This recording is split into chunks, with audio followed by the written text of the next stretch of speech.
I remember that night vividly. The chilly autumn air was seeping through the cracks in the windows as I went about my routine cleaning tasks in the clinic. The soft hum of the vacuum cleaner filled the otherwise silent corridors, and the scent of disinfectant lingered in the air. As usual, I was alone, working the evening shift, trying to earn some extra cash to make ends meet. It was during one of those lonely nights that things took a sinister turn. One night, as I glanced out the front entrance, I noticed a figure standing just outside, the headlights of his car casting an eerie glow on his back. His silhouette was ominous. I could tell it was a man. He just stood there watching. The scene reminded me of a Hitchcock horror movie I once saw. I thought it was strange, but I brushed it off as a curious passerby. As the days passed, that eerie figure became a regular presence. The man would show up in the parking lot, sitting in his car for hours, staring at the clinic as if fixated on something within. His presence unsettled me, but I kept my distance, focusing on my job. I concluded it must have been one of the psychiatric patients. See, the clinic provided a range of services, including addictions counseling. There was also a pharmacy within the clinic. I wondered whether the guy was an addict and wanted something from the pharmacy. Then one evening, as I was preparing to leave through the back emergency door, a man in a blue uniform approached the door on the outside. He claimed he was there to fix the phone lines and asked me to let him in through the back entrance. I quickly noticed that he had no badge, and the van he came in had no markings to indicate which local phone company he was from. Although I thought it was strange that he came after hours, alarm bells rang in my head, and through the door I asked to see his badge. His reaction was chilling. He stared at me with cold eyes for a few moments, then just turned around and got into his van. My heart was pounding hard. I decided to stay inside the building, went into one of the offices, and peeked to see what was he doing outside. I saw him talking on his cell phone, and then he drove off after about 15 minutes. Concerned and unsure of what to do, I reported the incident to my boss the next day, hoping he would take it seriously. To my surprise, he dismissed it casually, stating that no service had been scheduled, but that he will alert the clinic's administrator. I felt uneasy, sensing that something was amiss. After this incident, I noticed one of the doctors stayed working late. It was probably to ensure I'm not all alone there, and his presence seemed to help.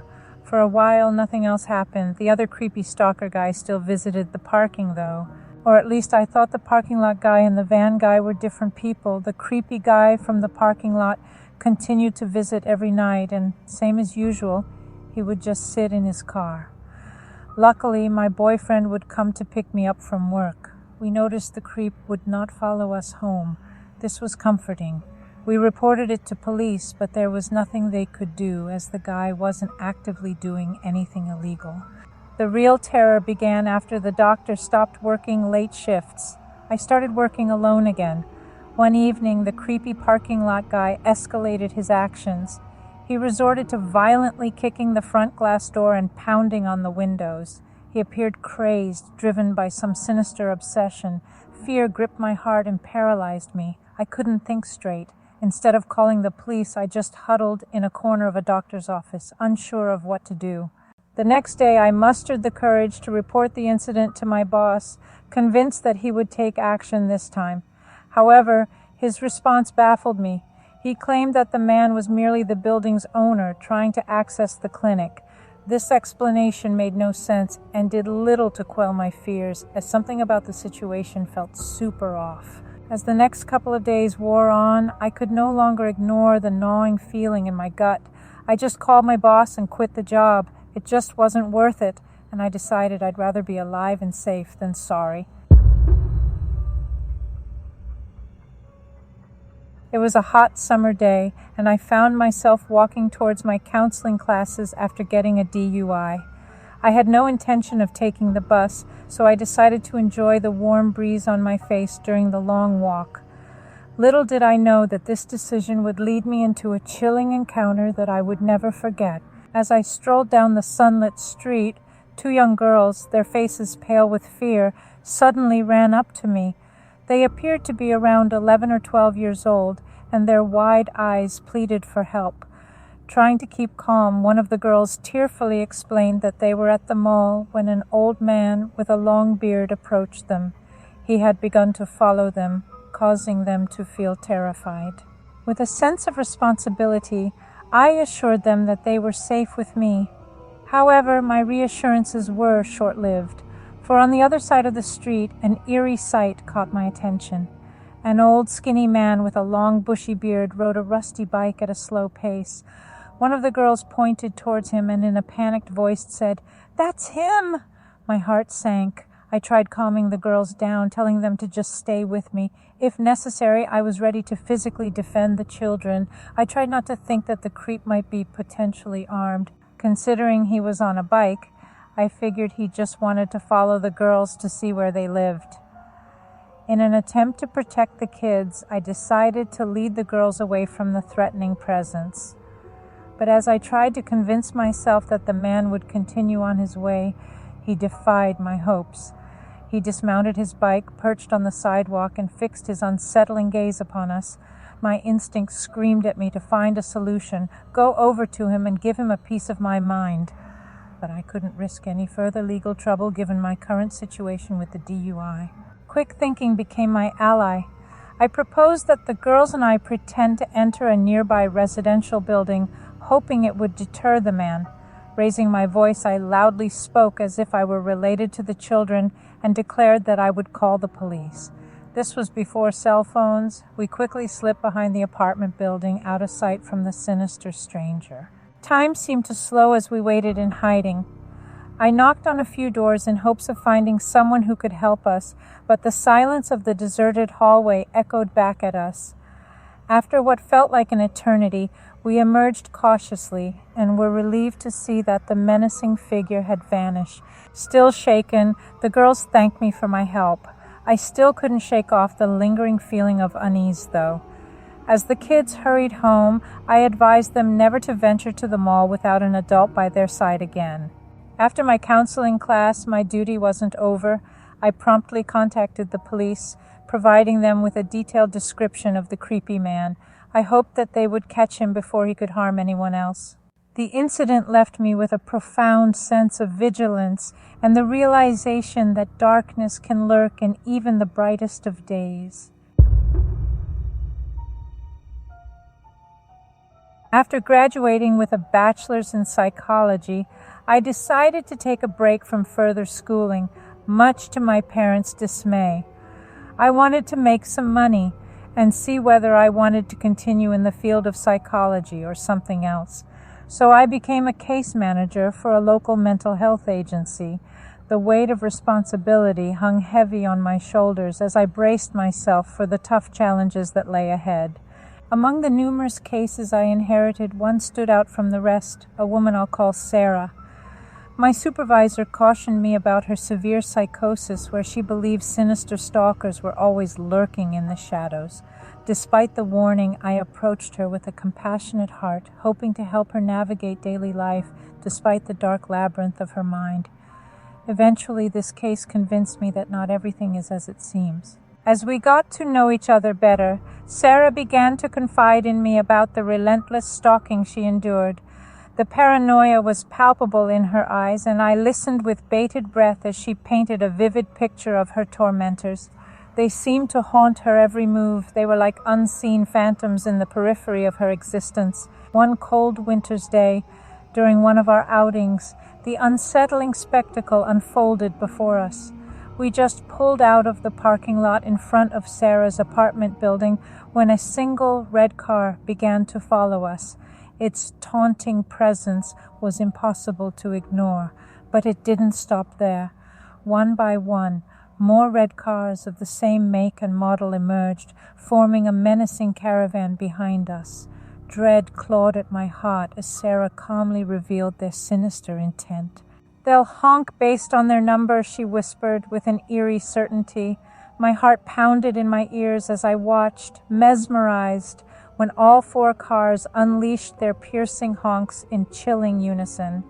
It was as if they were mocking her, confirming her deepest fears. The encounter left me rattled. Was it mere coincidence, or was there something far more malevolent lurking in the shadows? My mind swirled with doubts as I tried to decipher the enigma.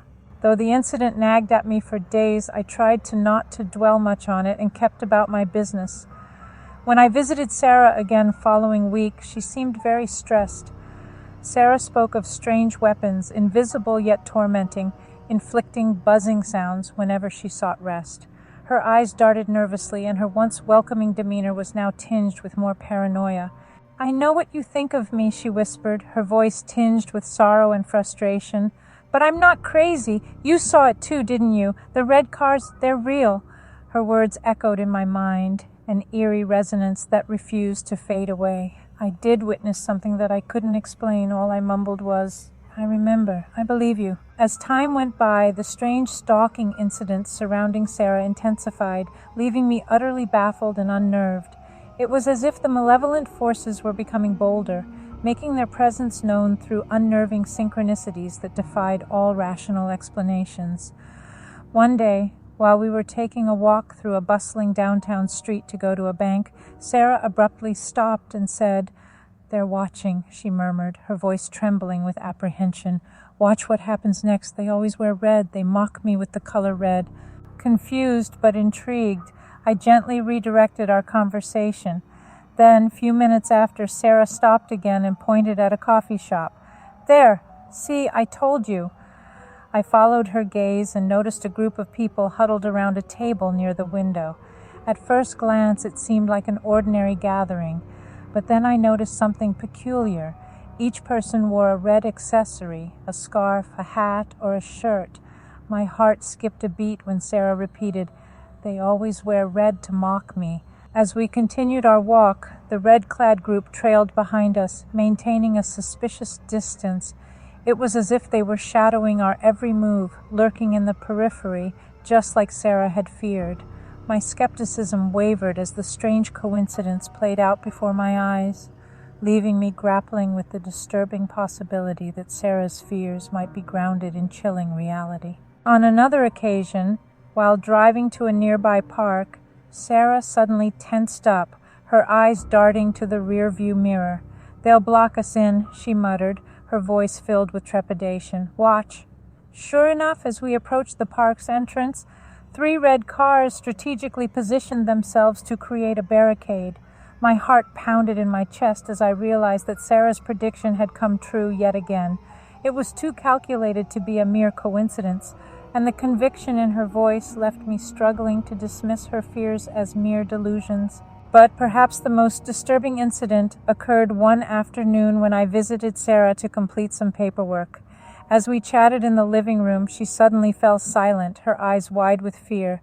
"They'll make the lights flicker," she whispered, her voice shaking. "They want to show they can control even the electricity." I tried to reassure her, but my words fell flat when the lights above us began to flicker erratically.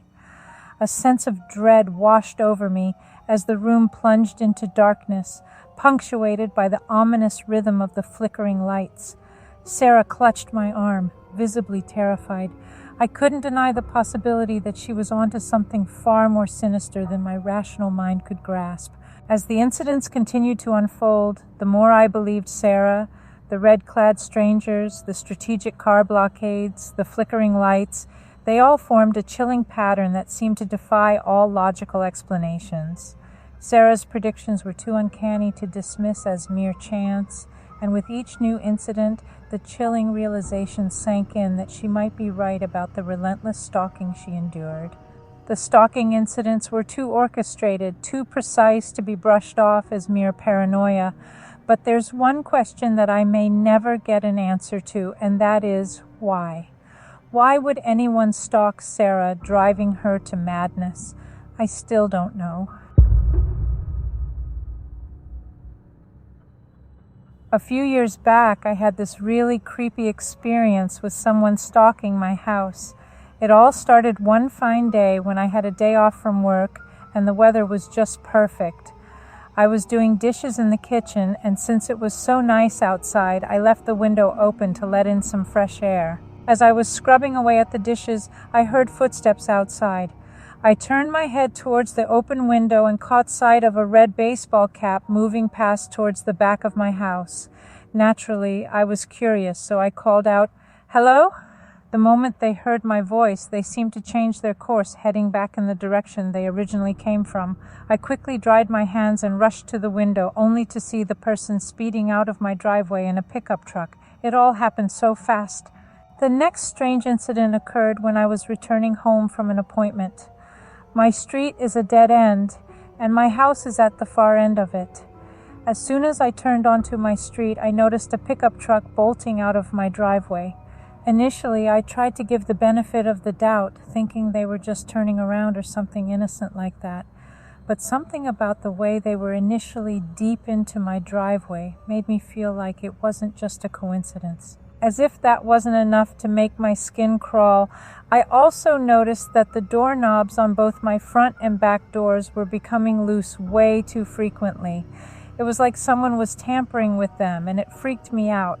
The weird thing was, though, that nothing seemed to be missing inside my house. I didn't want to come across as a paranoid nutcase, so I held off on reporting it to the police. Instead, I decided I had enough and took matters into my own hands. I installed a security system to put my mind at ease, and you know what? After that, the stalking activity miraculously stopped.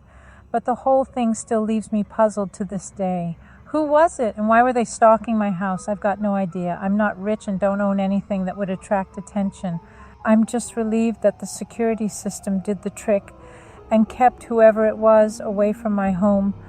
But every now and then I catch myself glancing out the window, wondering if I'll ever figure out the mystery behind my unseen watchers. Until then, I'll be keeping my doors locked and my eyes peeled for any suspicious red baseball caps lurking around.